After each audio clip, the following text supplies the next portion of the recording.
Hello everyone. तो कैसे हैं आप सब? उम्मीद करते हैं अच्छे होंगे, अच्छे से पढ़ाई कर रहे होंगे। आज हम लोग प्रकाश संश्लेषण का सेकंड पार्ट स्टार्ट करने वाले हैं। इससे पहले प्रकाश संश्लेषण के 2 लेक्चर हो चुके हैं, जिसमें बताया गया था कि प्रकाश संश्लेषण का स्थान क्या होता है। तो प्रकाश संश्लेषण के स्थान में सबसे पहला स्थान था पत्ती, दूसरा स्थान था पत्ती के अंदर पाए जाने वाले हरित लवक। तो हम लोग पत्ती की संरचना को डिटेल में पढ़ चुके हैं, पत्ती की संरचना। उसके बाद हम लोग क्या पढ़ चुके हैं? पत्ती की संरचना के बाद हम लोग पढ़ चुके हैं हरित लवक की संरचना। हरित लवक की संरचना, ये दोनों संरचनाओं के बारे में डिटेल में बता दिया गया है। आइए आज हम लोग एक थोड़ा सा ओवरव्यू करके पत्ती की संरचना और हरित लवक की संरचना का अध्ययन कर लेते हैं। पत्ती की संरचना को ओरली रूप में बोल रहे हैं। क्या होता है पत्ती की संरचना? बताया गया था, मान लीजिए एक हमारा पत्ती है, हमारा हाथ का जो ये है सरफेस है, पत्ती है। इसके सबसे बाहरी वाला पार्ट जो था दोनों ओर पाया जाता है, एक पतला आवरण पाया जाता है, जिसे क्या कहते हैं? क्यूटिकल। इस पतला आवरण के अंदर एक परत, एक अस्तर पाया गया था जिसका नाम था बाह्य त्वचा। बाह्य त्वचा की कोशिकाएं जो ऐसे विभाजन की क्रिया करके 2 तरह के ऊतक बनाए थे। एक स्तंभाकार, तो उसका नाम पड़ गया था स्तंभाकार मृदु ऊतक। एक गोल बनाया था जिसका नाम पड़ गया था क्या? स्पंजी मृदु ऊतक। और उसी के अंदर स्पंजी मृदु ऊतक के अंदर कुछ खाली स्थान पाए गए थे कोशिका विभाजन के बाद, जिसका नाम क्या पड़ गया था? या बोलिए क्या नाम था उसका? उसका नाम था वायु प्रकोष्ठ। उसके बाद ऊतक के बंडल पाए गए थे। उस ऊतक के बंडल के अंदर 2 प्रकार के ऊतक थे, एक का नाम था जाइलम और एक का नाम था फ्लोएम। क्लियर है सबको? ये पत्ती का संरचना था। हरित लवक की क्या संरचना था याद कीजिए। हरित लवकों में सबसे पहले दोहरी झिल्ली पाई जाती है, इसके चारों ओर दोहरी झिल्ली उपस्थित रहता है। इस दोहरी झिल्ली को हम लोग एक बाह्य झिल्ली को, बाहर वाला को बाह्य झिल्ली बोलते हैं, बाह्य झिल्ली। और इसके अंदर वाला पार्ट को बोला जाता है आंतरिक झिल्ली, आंतरिक झिल्ली। क्लियर है सबको? और इस आंतरिक झिल्ली के अंदर जो खाली स्थान में एक तरल पदार्थ भरा हुआ था, इस तरल पदार्थ का नाम था स्ट्रोमा, स्टोमा। और इस स्टोमा के अंदर सिक्कों की तरह सजी हुई संरचना था जिसका नाम था ग्राना। याद कीजिए, सब बताया गया था ग्राना। और ग्राना के समूह जब आपस में मिले थे तो ग्राना के समूह को हम लोग क्या बोले थे? ग्राना के समूह का नाम था ग्रैनम, ग्रैनम। और 2 ग्रैनम जिस जगह से मिलता है, जिस झिल्ली, एक चपटी झिल्ली से मिलता है, जिसका नाम था अंतःग्राना, अंतःग्राना या स्टोमा लैमली, इसका नाम है स्टोमा लैमली। ये सारा चीज बताया गया था। और इस ग्राना के झिल्ली के ऊपर, इस ग्राना के ऊपर एक झिल्ली पाई जाती है जिसे थाइलाक्वाइड झिल्ली बोलते हैं। इस थाइलाक्वाइड झिल्ली के ऊपर कुछ कण उपस्थित रहते हैं। इस कण का नाम था क्या? पर्णहरित या क्लोरोफिल। इसी का नाम क्या था? पर्णहरित या क्लोरोफिल। ये जो झिल्ली है इसका नाम था थाइलाक्वाइड, थाइलाक्वाइड्स। और इसके ऊपर जो कण पाए गए थे, इस कण का नाम था, ये जो कण था, यही कण का नाम क्या था? ये जो कण है यही कण कहलाता है क्लोरोफिल, क्लोरोफिल।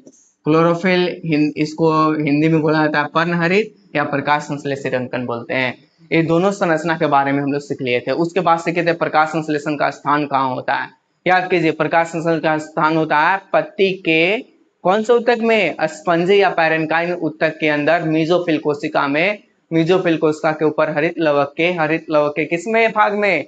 हरित लवक के ग्राना और स्टोमा में। ग्राना में कौन सी झिल्ली? थाइलाक्वाइड झिल्ली। थाइलाक्वाइड झिल्ली के ऊपर कौन से कण? प्रकाश संश्लेषित अंकन A B C D, chlorophyll A, chlorophyll B, chlorophyll C, chlorophyll D. ये सारा चीज आप सबको पढ़ाया गया था। क्लियर है सबको? रिवीजन क्लास कंप्लीट हो गया है। ये रिवीजन है पिछले क्लास का। आज हम लोग एक नया चीज स्टार्ट करने वाले हैं जिसको हम लोग बोलते हैं, देखिए बोर्ड पे लिख रहे हैं, प्रकाश संश्लेषण के लिए आवश्यक पदार्थ।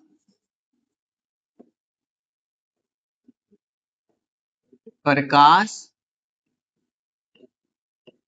संश्लेषण के लिए आवश्यक, प्रकाश संश्लेषण के लिए आवश्यक पदार्थ। ऐसे कौन कौन से पदार्थ होते हैं जो प्रकाश संश्लेषण के लिए आवश्यक होते हैं, जो प्रकाश संश्लेषण की क्रिया में महत्वपूर्ण भूमिका निभाते हैं? तो ये पदार्थ 2 प्रकार के होते हैं। एक पदार्थ को बोलते हैं बाह्य कारक और एक पदार्थ को बोला जाता है आंतरिक कारक। बाह्य कारक कहने का मतलब है वो बाहर से प्रकाश संश्लेषण की क्रिया में मदद करेगा। और आंतरिक कारक कहने का मतलब है वैसा कारक जो प्रकाश संश्लेषण क्रिया के लिए पेड़ पौधों के अंदर पाया जाएगा, तो उसे आंतरिक कारक बोलेंगे हम लोग। कितने पदार्थ की आवश्यकता पड़ती है? 2 पदार्थ की आवश्यकता पड़ती है। सबसे पहला पदार्थ जो होगा, 2 पदार्थ की आवश्यकता। सबसे पहला पदार्थ को कहा जाता है आंतरिक पदार्थ या आंतरिक कारक।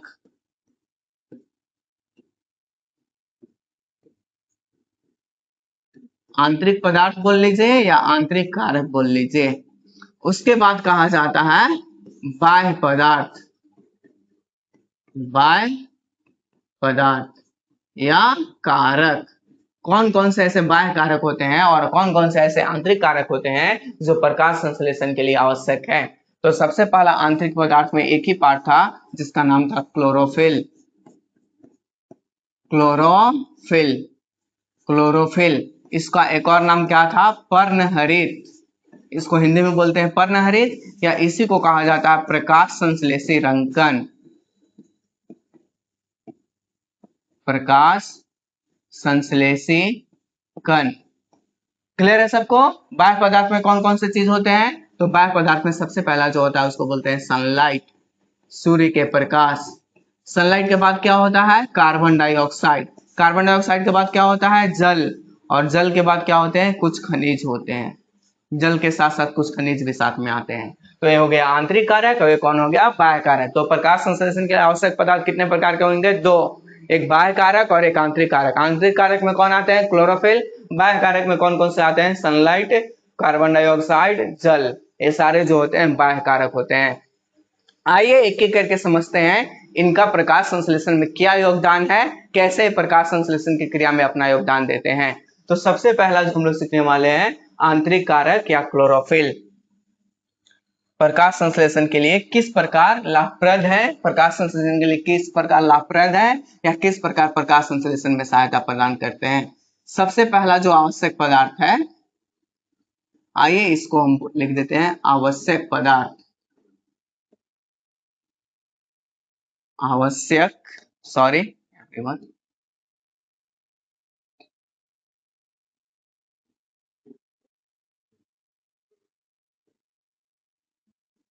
आवश्यक पदार्थ। आवश्यक पदार्थ में सबसे पहला पदार्थ कौन सा आएगा? क्लोरोफिल। क्लोरोफिल। क्लियर है सबको? या इसी को कहा जाता है पर्णहरित। पर्णहरित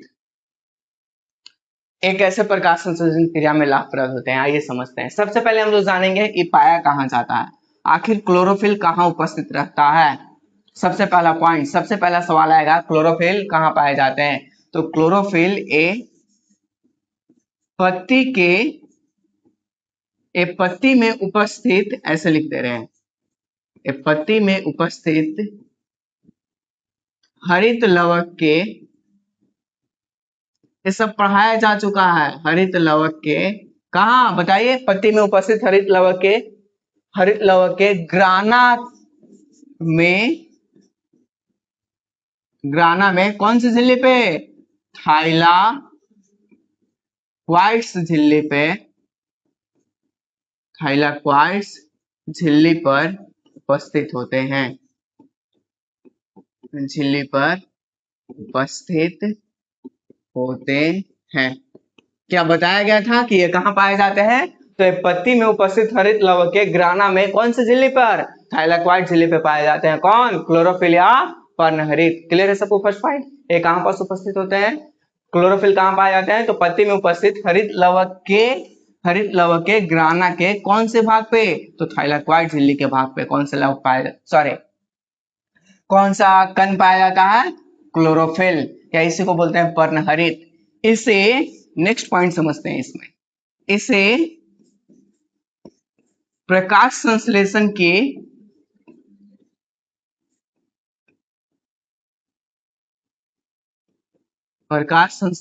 के रंगकण की इकाई कहा जाता है।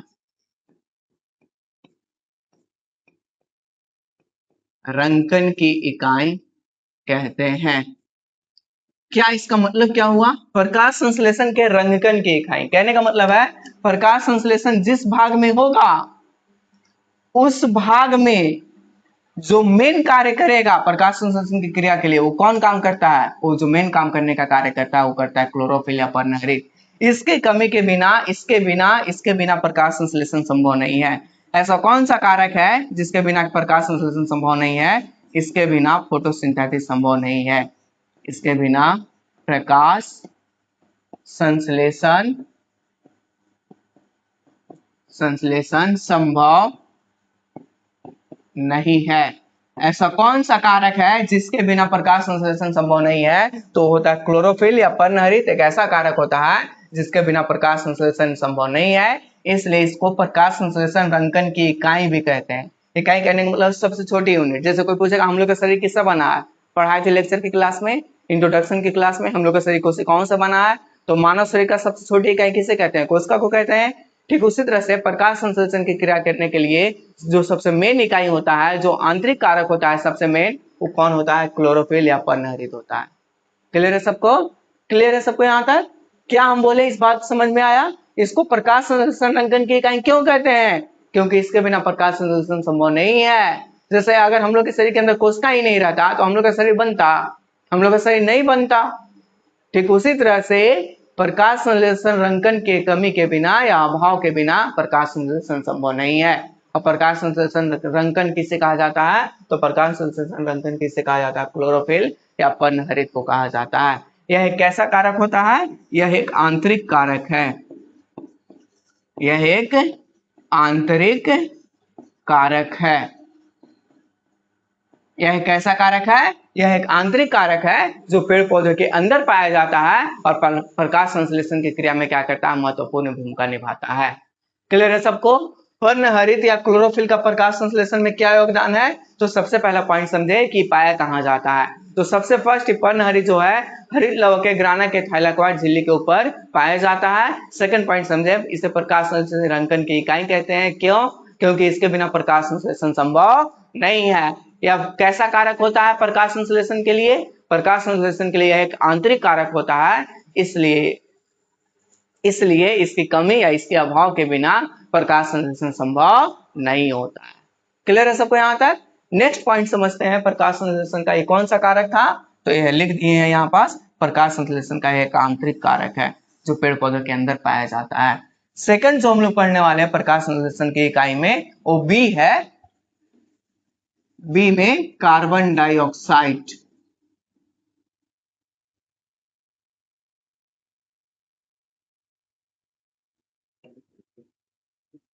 Carbon dioxide. आइए समझते हैं कार्बन डाइऑक्साइड कैसे प्रकाश संश्लेषण की क्रिया में अपना भूमिका निभाता है, क्या करता है। तो सबसे पहले पेड़ पौधे कार्बन डाइऑक्साइड लेते कहाँ से हैं? हम सबको पता है पेड़ पौधे कार्बन डाइऑक्साइड, ये जो पेड़ है पौधा है, ये कार्बन डाइऑक्साइड, ये जो पौधा है एक छोटा सा पौधा बनाया गया है, ये कार्बन डाइऑक्साइड कहाँ से ग्रहण करता है? तो ये कार्बन डाइऑक्साइड बाहरी वातावरण से ग्रहण करता है। क्लियर है सबको? तो पेड़ पौधे जो है इसे कार्बन डाइऑक्साइड को कहां से ग्रहण करते हैं? बाहर से। तो ये बाहर से ग्रहण करता है, इसलिए बताइए आप सब कि कार्बन डाइऑक्साइड कौन सा कारक हो जाएगा? तो कार्बन डाइऑक्साइड जो है एक प्रकार का बाह्य कारक होता है। बाह्य कारक है जो पौधे में प्रकाश संश्लेषण की क्रिया में क्या करता है? मदद करता है। तो पौधे CO2 को कहां से ग्रहण करते हैं? पौधे CO2 को वातावरण से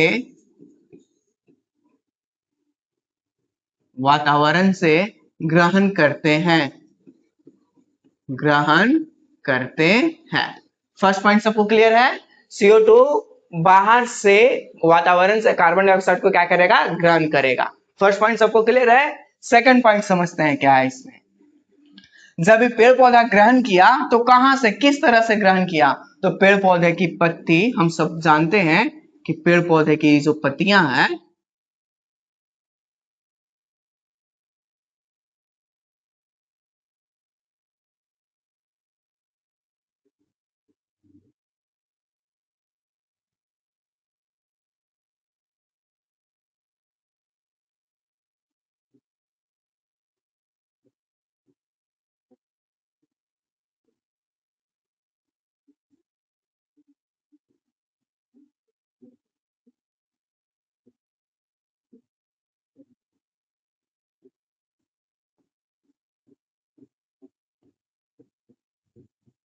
पेड़ पौधे की जो पत्तियां हैं, ये पत्ती से क्या करता है, पौधे ग्रहण करता है। किसको ग्रहण करता है, तो CO2 को ग्रहण करता है। सबसे पहले बात क्लियर है सबको। पत्ती से CO, वायुमंडल से CO2 को ग्रहण किया पत्ती के द्वारा, तो पत्ती के द्वारा ग्रहण किया, तो किस क्रिया के द्वारा करता है ग्रहण, ये वातावरण से CO2 को,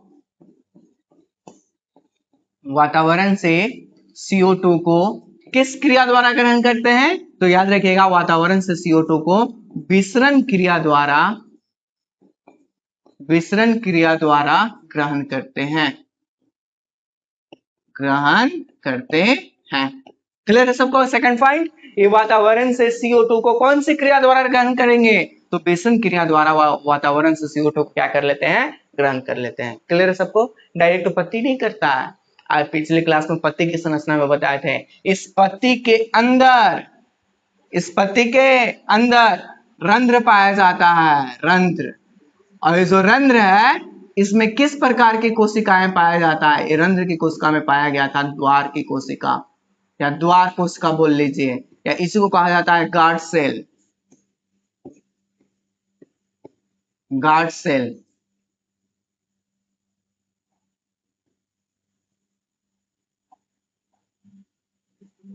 गार्ड सेल, एक गार्ड सेल के द्वारा रंध्र क्या करता है, CO2 को ग्रहण करता है, CO2 को ग्रहण करता है, ग्रहण करता है। सबसे पहली बात, पौधे वातावरण से किसको ग्रहण किए, CO2 को। पौधे कहां से ग्रहण किए, वातावरण से, बाहर से ग्रहण करिए, इसलिए इसको बाह्य कारक कहते हैं। सेकंड पॉइंट, किस क्रिया के द्वारा पौधे CO2 को ग्रहण करते हैं, तो किस क्रिया के द्वारा, विसरण की क्रिया के द्वारा ग्रहण करते हैं। और रंध्र में कौन सी कोशिका पाई जाती है, द्वार की कोशिका, जो CO2 को क्या करती है, ग्रहण करने में मदद करती है। किस कोशिका के द्वारा पेड़ पौधे CO2 को अपने अंदर ग्रहण करते हैं, तो जो कोशिका का नाम होता है वो कोशिका कहलाता है द्वार की कोशिका।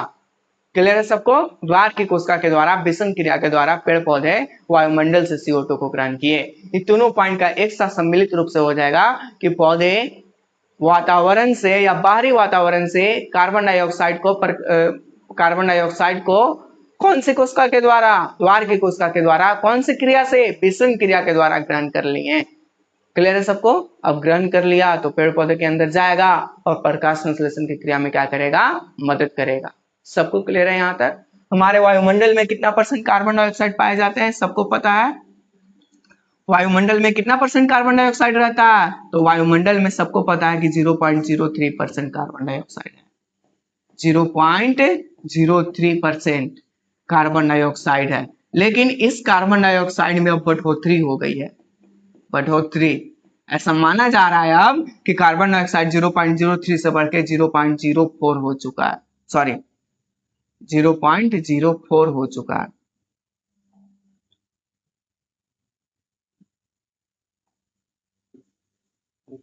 0.04% हो चुका है। क्लियर है सबको। कार्बन डाइऑक्साइड पहले कितना था, 0.03%। अब ऐसा माना जा रहा है कि 0.01% में इसकी बढ़ोतरी हो गई है और इसकी मात्रा बढ़कर के कितना हो गया है, 0.04% हो गया है।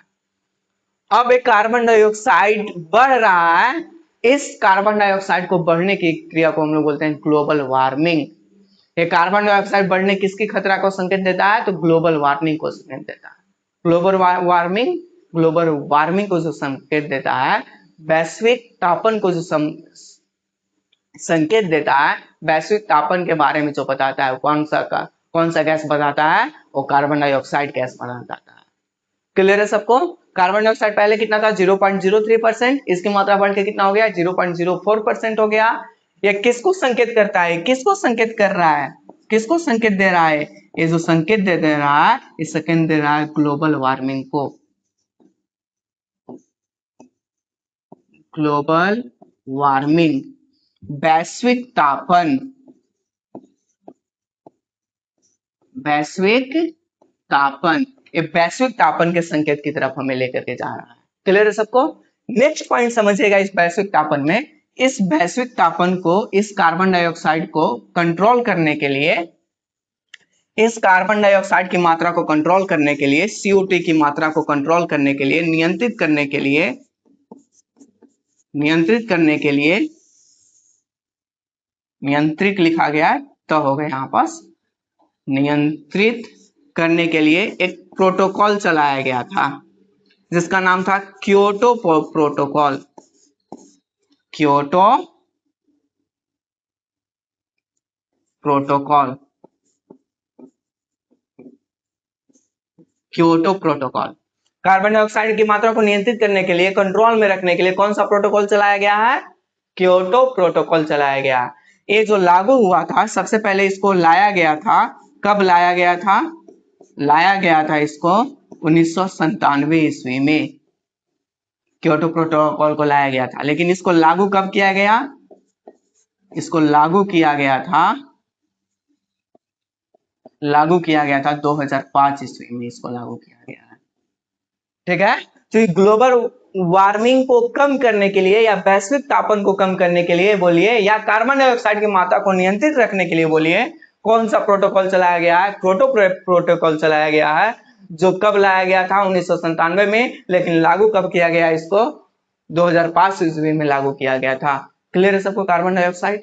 अभी तो हम कार्बन डाइऑक्साइड का इंट्रोडक्शन दे रहे हैं, क्या होता है कार्बन डाइऑक्साइड, कैसे ही वायुमंडल के लिए हानिकारक लाभदायक है, और प्रकाश संश्लेषण के लिए कैसे लाभदायक होगा, क्योंकि हम लोग तो वही सीख रहे हैं। प्रकाश संश्लेषण के लिए आवश्यक कारक, सबसे पहला सीखे क्लोरोफिल या पर्णहरित, सेकंड सीख रहे हैं कार्बन डाइऑक्साइड। तो क्लोरोफिल कैसे मदद किया प्रकाश संश्लेषण के लिए, उसके बिना तो प्रकाश संश्लेषण ही नहीं होगा, हमें पता चला कि।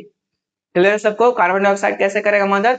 तो कार्बन डाइऑक्साइड को बाहरी वातावरण से विसरण क्रिया के द्वारा कौन से कोशिका? द्वार की कोशिका किसको ग्रहण किया? CO2 को ग्रहण किया है। क्लियर है सबको यहाँ तक? ये तो एक्स्ट्रा पॉइंट नोट में बता दिए यहाँ तक, ये जो बताया गया वायुमंडल में, ये जो वायुमंडल में CO2 की मात्रा है इतना से इतना बढ़कर हो गया, इस संकेत को, इस खतरा को क्या कहा जाता है? इस खतरा को हम लोग बोलते हैं वैश्विक तापन या ग्लोबल वार्मिंग। एक ग्लोबल वार्मिंग को कम करने के लिए, या बोल लीजिए CO2 की मात्रा को नियंत्रित करने के लिए एक प्रोटोकॉल चलाया गया जिसको हम लोग बोलते हैं क्योटो प्रोटोकॉल। ये कब लाया गया था? 1997 ईस्वी में। इसको लागू कब किया गया था? तो 2005 ईस्वी में लागू किया गया था। क्लियर है सबको यहाँ तक? अब कार्बन डाइऑक्साइड प्रकाश संश्लेषण की क्रिया में क्या भूमिका निभाता है, आइए हम लोग समझते हैं नेक्स्ट पेज पे। कार्बन डाइऑक्साइड के अपचयन से ग्लूकोज का निर्माण होता है, या यही मदद करता है पेड़ पौधे के लिए। ग्लूकोज का निर्माण होता है। कार्बन डाइऑक्साइड का जब अपचयन हो जाएगा तो क्या बनता है? ग्लूकोज बनता है। अपचयन या अपघटन बोल लीजिए, अपघटन, दोनों में से कोई एक वर्ड रहेगा। अब हम कंफर्म नहीं है कौन सा वर्ड रहेगा, देख लीजिएगा आप लोग, ठीक है, या तो नेक्स्ट लेक्चर में हम बता देंगे। यहाँ पास कार्बन डाइऑक्साइड के अपघटन या अपचयन से किसका निर्माण होता है? ग्लूकोज का निर्माण होता है। ये ग्लूकोज के निर्माण करने में मदद करता है, इसलिए प्रकाश संश्लेषण के लिए एक आवश्यक बाह्य कारक होता है। इससे पत्ती किसके द्वारा अपन अंदर की ओर लेके जाती है? द्वार कोशिका के द्वारा। कौन सी क्रिया के द्वारा? विसरण क्रिया के द्वारा। कार्बन डाइऑक्साइड की मात्रा पहले कितना था वायुमंडल में? 0.03%। इसकी मात्रा बढ़ के कितना हो गया? 0.04%। ये किसको संकेत देता है? ये संकेत देता है ग्लोबल वार्मिंग को, वैश्विक तापन को संकेत देता है। और इस संकेत को कम करने के लिए कौन सा प्रोटोकॉल चलाया गया था? इस संकेत को कम करने के लिए क्योटो प्रोटोकॉल चलाया गया था, जो लागू किया गया था 2005 ईस्वी में, और लाया गया था कब? 1997 ईस्वी में लाया गया। ये सारा कार्बन डाइऑक्साइड हो गया हमारा खत्म। क्लियर है सबको? अब आइए जल पे बात कर लेते हैं। जल किस तरह से कौन कारक का निर्माण करता है? जल कैसे प्रकाश संश्लेषण के लिए आवश्यक होता है? H2O, जल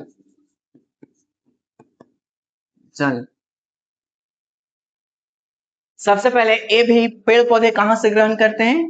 सबको पता होना चाहिए। ये जड़ है, हमारे पास एक पौधा हो गया, और जड़ के मिट्टी के अंदर कुछ वाटर के मॉलिक्यूल्स पाए जाते हैं। ये वाटर प्लस में कुछ इसमें खनिज भी होते हैं, और साथ ही साथ प्लस में कुछ लवण भी होते हैं इसके अंदर।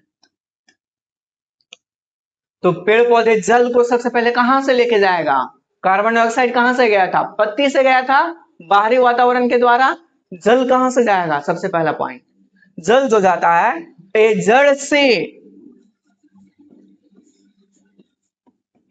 से जल पौधे के विभिन्न भागों तक पहुंचता है।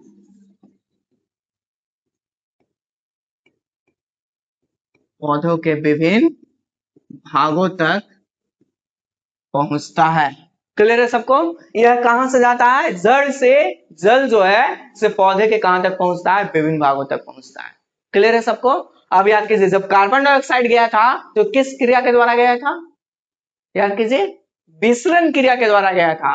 लेकिन जल जो है जड़ से परासरण क्रिया के द्वारा पारासरण क्रिया के द्वारा जाता है। जड़ जो है जल से कौन सी क्रिया के द्वारा जाता है? तो पारासरण क्रिया के द्वारा जाता है। क्लियर है सबको? जड़ से जल जो है पौधे के विभिन्न भागों तक पहुंचेगा, आवश्यक भाग तक पहुंचेगा। वो किसके द्वारा पहुंचेगा? इसका नाम होता है जड़, इसको बोलते हैं रूट। ये रूट के द्वारा जल जो है ऊपर की ओर जाएगा, ऐसे जाएगा। क्लियर है सबको? किस क्रिया के द्वारा जाएगा? परासरण क्रिया के द्वारा जाएगा। इसको ले जाने में कौन मदद करेगा? तो ये जल, याद कीजिए पत्ती की संरचना में बताया था जाइलम, याद आ रहा है कुछ? ऊतकों के बंडल के अंदर एक जाइलम पाया गया था, जिसको व्हाइट से रिप्रेजेंट किए थे, व्हाइट चला करके व्हाइट स्केच से रिप्रेजेंट किए थे। ठीक है? वो जो जाइलम है, ये जल जाइलम के द्वारा पौधे के विभिन्न भागों तक पहुंचता है।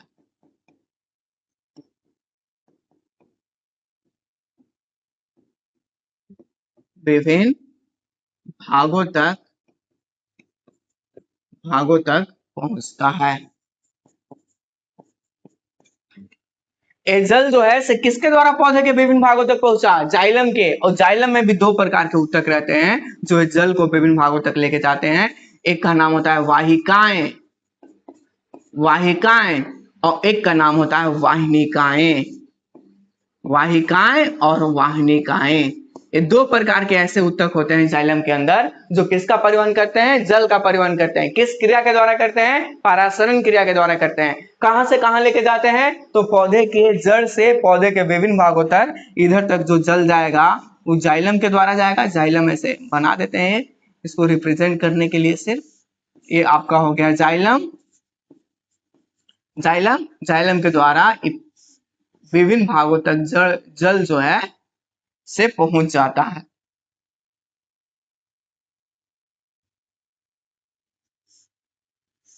पौधों के विभिन्न भागों तक जल जो है जाइलम के द्वारा चला गया ऊपर की ओर, ऐसा चला गया। क्लियर है? जल लेके चला गया। और कौन सी कोशिका, अगर कोई पूछ दिया तो जाइलम कौन सी कोशिकाओं के द्वारा अपनी जल को जड़ से एब्जॉर्ब करके अवशोषित करके विभिन्न भागों तक पहुंचाता है?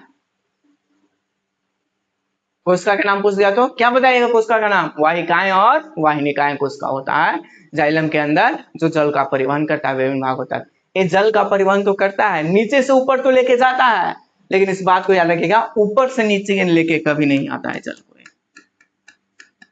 ऊपर से नीचे लेकर नहीं आता है। इसका काम होता है जाइलम का काम होता है जल को सिर्फ कहां से कहां लेके जाता है? नीचे से ऊपर लेकर के जाता है। नीचे से ऊपर लेकर के जाता है। कहने का मतलब है, क्या ऊपर से नीचे लाएगा? ऊपर से नीचे तो ऊपर से नीचे नहीं लाता है। जल का परिवहन ऊपर से नीचे की ओर नहीं, बल्कि नीचे से ऊपर की ओर होता है सिर्फ। अब यहाँ पास मान लीजिए कोई जल गया, ज्यादा जल बच गया, तो जल का होगा क्या? पुनः जड़ के पास आ जाएगा? नहीं, कि वातावरण में पत्ते के द्वारा वातावरण में उड़ जाते हैं। क्लियर है सबको? जलवाष्प के रूप में वातावरण में उड़ जाते हैं पत्ते के द्वारा। वो जल वापस लौट के नीचे नहीं आता है। जो जाइलम जो है जल का परिवहन एक दिशा किया कि बहुदिशीय किया? हम इस वर्ड का मतलब समझा रहे हैं। एक दिशा मतलब एक दिशा की ओर, कि बहुदिशीय मतलब बहुत सारे दिशा की ओर किया? सिर्फ एक दिशा की ओर किया है। सिर्फ कहां से कहां, नीचे से ऊपर की ओर किया है। तो जाइलम में कौन सा गति पाया जाता है, तो जाइलम में याद रखिएगा एक दिशीय गति पाया जाता है, एक दिशीय गति। ये हम क्या बताएं, जल जो है इसे पेड़ पौधे में कैसे परिवहन करता है, हम इसका बताए हैं बात अभी। अब जल कैसे पेड़ पौधे के लिए उपयोगी होता है, आइए इस बात को समझते हैं। उससे पहले हम जल के बारे में कुछ रिवाइज करवा दे रहे हैं। जल बताइए, सबसे पहले जल जो है इसे आंतरिक कारक है कि बाह्य कारक है? पौधे कहां से इसको ग्रहण कर रहा है, मट्टी से ग्रहण कर रहा है। तो मट्टी से ग्रहण कर रहा है तो क्या ये बाह्य कारक हो जाएगा? तो जल जो है एक प्रकार का क्या है, कौन सा कारक है? जल को कहते हैं हम बाह्य कारक। ये सब तो हम पहले ही सिखा चुके हैं। जल एक प्रकार का बाह्य कारक होता है। जल पौधे के किस भाग से ग्रहण करते हैं? जड़ से। किस क्रिया के द्वारा? परासरण क्रिया के द्वारा। जड़ में कौन सी कोशिकाएं पाई जाती है? जाइलम, जो क्या करता है, पौधों को जल को पौधे के विभिन्न भागों तक लेकर के जाता है। और जाइलम में भी कौन सी कोशिका? तो वाहिकाएं और वाहिनिकाएं। ये जल का जो परिवहन होता है एक दिशा होता है कि बहुत दिशा? एक दिशा। कहां से कहां? सिर्फ नीचे से ऊपर। क्या ऊपर से नीचे आएगा? नहीं, जवाब है नहीं आएगा वो ऊपर से नीचे। जो जल बच गया एक्स्ट्रा, जलवाष्प के रूप में वातावरण में उड़ जाता है। क्लियर है सबको यहाँ तक? किसी को दिक्कत नहीं होना चाहिए। अब जल का क्या योगदान होता है प्रकाश संश्लेषण में, आइए हम लोग समझते हैं। जल का योगदान को प्रकाश संश्लेषण में 2 पॉइंट है इसमें। सबसे पहला, एक प्रकाश संश्लेषण के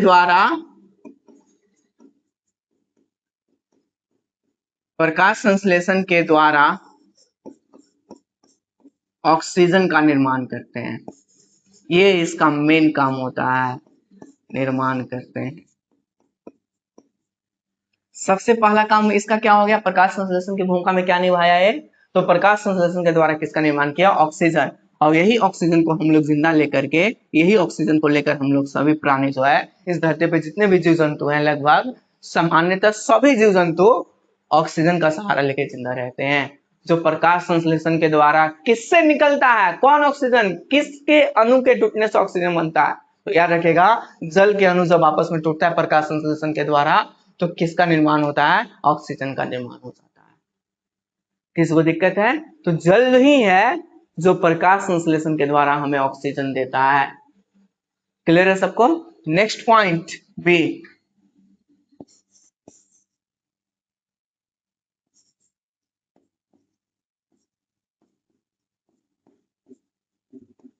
ये प्रकाश संश्लेषण का सबसे महत्वपूर्ण कारक है। कोई पूछ दिया कि प्रकाश संश्लेषण का सबसे महत्वपूर्ण कारक कौन है, तो प्रकाश संश्लेषण का सबसे महत्वपूर्ण कारक जो होता है, सबसे महत्वपूर्ण कारक जो होता है वो जल होता है। सबसे महत्वपूर्ण कार्य कहने का मतलब क्या ये क्लोरोफिल से भी ज्यादा महत्वपूर्ण है? हाँ, तो क्लोरोफिल के बिना तो प्रकाश संश्लेषण संभव ही नहीं था, तो इसके बिना भी प्रकाश संश्लेषण संभव नहीं होता है। क्लोरोफिल के बिना प्रकाश संश्लेषण संभव नहीं है, तो जल के बिना भी प्रकाश संश्लेषण संभव नहीं होता है। ये उसको से भी ज्यादा महत्वपूर्ण होता है। तो ऐसा कौन सा कारक है जिसके बिना प्रकाश संश्लेषण संभव नहीं है? तो आंतरिक कारक का क्लोरोफिल। लेकिन सबसे महत्वपूर्ण, अगर क्लोरोफिल है और जल नहीं है तो क्या प्रकाश संश्लेषण होगा? नहीं, जल भी चाहिए उसको। तो जल को उससे भी महत्वपूर्ण माना गया है।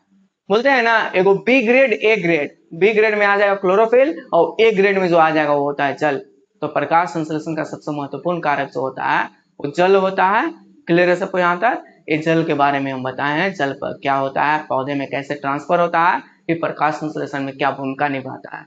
क्लियर है सबको? ये कौन सा कारक है? बाह्य कारक है। 51 नंबर पॉइंट हम लोग सीखे हैं। चल तीसरा नंबर पॉइंट सीखे हैं। सबसे पहला आंतरिक कारक क्लोरोफिल सीखे थे, फिर उसके बाद क्या सीखे हैं, उसके बाद बाह्य कारक कार्बन डाइऑक्साइड, उसके बाद क्या सीखे? आंतरिक बाह्य कारक जल। आइए अब हम लोग बाह्य कारक का तीसरा में चलते हैं, जिसको बोलते हैं सनलाइट, सूर्य के प्रकाश। आइए अब हम लोग प्रकाश संश्लेषण के चौथा कारक के बारे में जानते हैं। ये चौथा कारक को हम लोग बोलते हैं सनलाइट, सूर्य के प्रकाश। सनलाइट, सूर्य के प्रकाश, सूर्य के प्रकाश, सूर्य के प्रकाश। इस सनलाइट को समझने से पहले एक आइए हम एक पत्ते का चित्र बनाते हैं, उसकी सहायता से समझाते हैं आप सबको।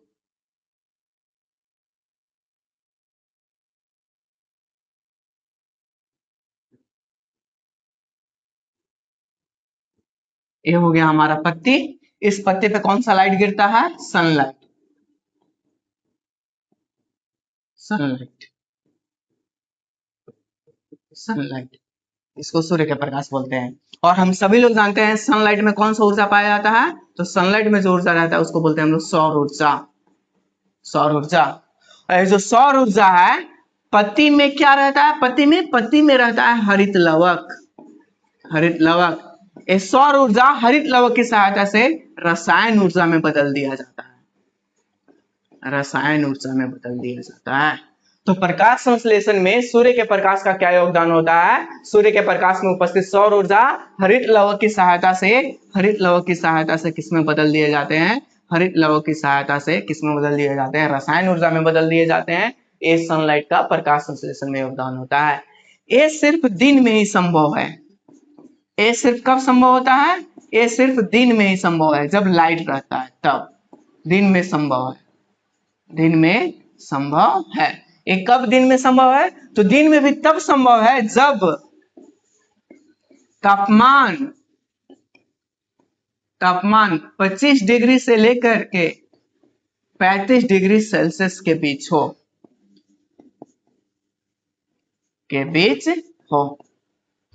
सूर्य के प्रकाश संश्लेषण में यही योगदान होता है सूर्य के प्रकाश का कि सनलाइट में उपस्थित सौर ऊर्जा हरित लवक की सहायता से रसायन ऊर्जा में बदल दिए जाते हैं। और ये तभी होता है, सिर्फ दिन में संभव होता है जब तापमान कितना से कितना डिग्री के बीच हो? 25 डिग्री से लेकर 35 डिग्री सेल्सियस के बीच हो।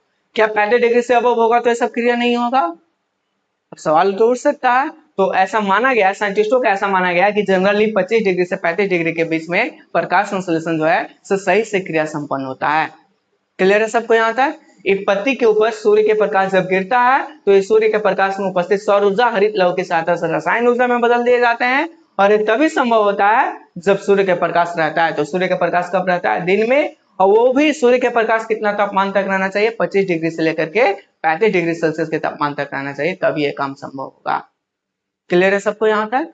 नेक्स्ट पॉइंट आइए समझते हैं हम लोग। ये जो सूर्य के प्रकाश में 7 रंग होते हैं,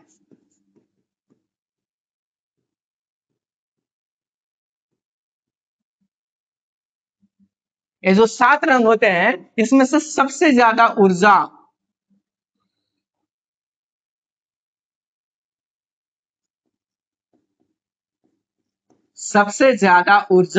किस रंग में रहता है? सबसे ज्यादा ऊर्जा किस रंग से हमें मिलता है? तो याद रखिएगा, सबसे ज्यादा ऊर्जा जो है हमें लाल और नीला रंग से मिलता है। हमें नहीं, मतलब पेड़ पौधों को सबसे ज्यादा ऊर्जा किस रंग से मिलेगा? तो लाल और नीला रंग से सबसे ज्यादा ऊर्जा मिलता है। किसको मिलता है? पेड़ पौधों को। और सबसे कम ऊर्जा किससे मिलता है? सबसे कम ऊर्जा किससे मिलता है? तो सबसे कम ऊर्जा जो है वो मिलता है हरा और बैगनी रंग से। हरा और बैगनी। हरा और बैगनी रंग से सबसे कम ऊर्जा तथा सबसे अधिक ऊर्जा किससे मिलता है? लाल और नीला रंग से मिलता है। क्लियर है सबको? एक नोट पॉइंट आइए हम यहाँ पर लिख देते हैं, नोट आप सबके लिए। 90% प्रकाश संश्लेषण की क्रिया, प्रकाश संश्लेषण की क्रिया हरित लवक द्वारा संपन्न होती है।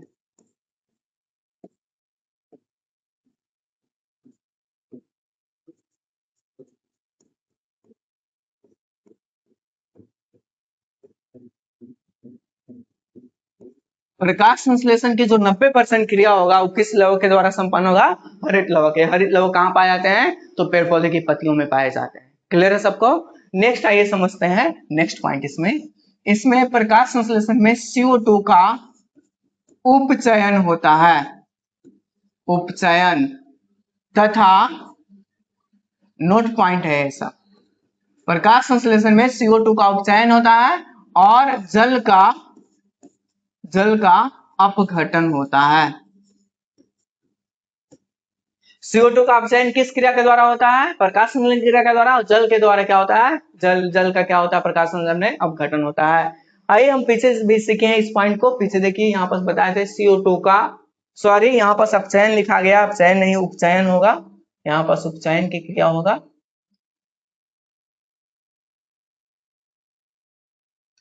यहाँ पास उपचयन। CO2 का उपचयन से क्या बनते हैं? ग्लूकोज बनते हैं। और जल के अपघटन से क्या बनते हैं? CO2 के उपचयन से क्या बन जाएंगे? यहाँ पास ग्लूकोज बन जाएंगे। और जल के अपघटन से क्या बन जाता है? जल के अपघटन से बनता है ऑक्सीजन। ये सारा क्रिया हम लोग प्रकाश संश्लेषण के आवश्यक कारक पढ़े हैं। प्रकाश संश्लेषण के कितने आवश्यक कार्य थे? तो प्रकाश संश्लेषण के 4 आवश्यक कारक थे।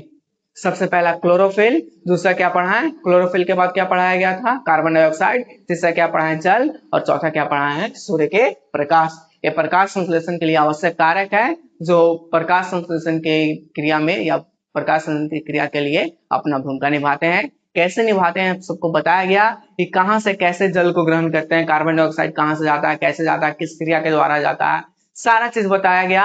और प्रकाश संश्लेषण में उसका क्या योगदान होता है, सारा चीज बताया गया आप सबको। आज की क्लास को यहीं पर समाप्त करते हैं।